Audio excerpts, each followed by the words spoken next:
Welcome back. It's now time for your midday sports report.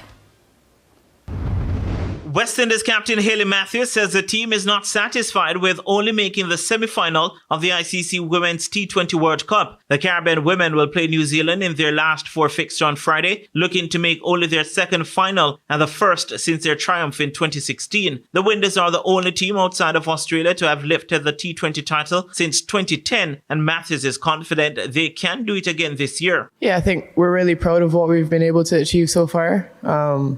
Like you said, and like I've been saying as well, no one kind of had us to get to this stage. So I think we're all pretty happy that we've made it here. But like I keep saying, the job's just not finished yet.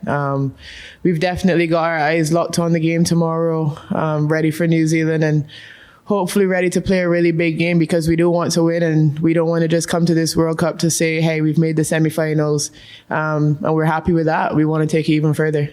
Meanwhile, there is still a doubt surrounding Jamaican Stefani Taylor and her possible involvement in the game. Taylor, who injured her knee in the first game against South Africa, did not play in the Windies' final group game against England on Tuesday. The second round games in the Issa da Costa Cup that were impacted by rain on Wednesday are down to be contested this afternoon, weather permitting. Among them is the Clarendon Derby between the top two teams from last season, as champions Clarendon College take on Champions Cup winners and hosts Glenmuir in their Group 7 game. Both teams will be looking to keep pace with Port Bogle, who defeated Titchfield 2-0 on Wednesday. In other games, Spot Valley will play Rosse's High at Trelawney Stadium in Group 1. From Technical and Cedric Titus will play at Landalo Community Centre. Monroe College hosts Alphonsus Davis, Belleair and Denby play at Manchester High, and Central take on Yallas at Fogar Road. Games are set to kick off at 3:30 p.m.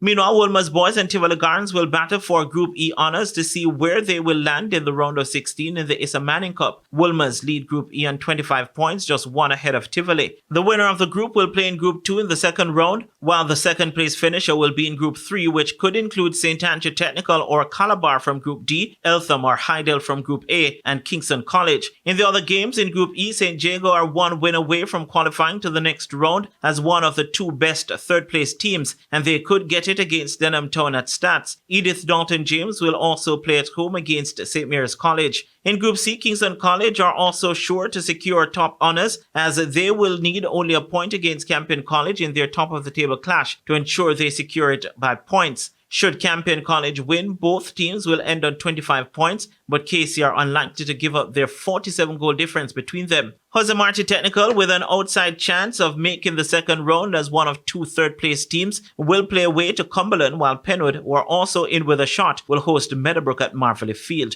Games start at 3:30. And that's it for your Midday Sports. I'm Renata Brown. Thanks, Renato. And that concludes the Midday News package. I'm Carrie-Ann Simpson. Join us at 7 for Primetime News. On behalf of the news, sports, and production teams, good afternoon.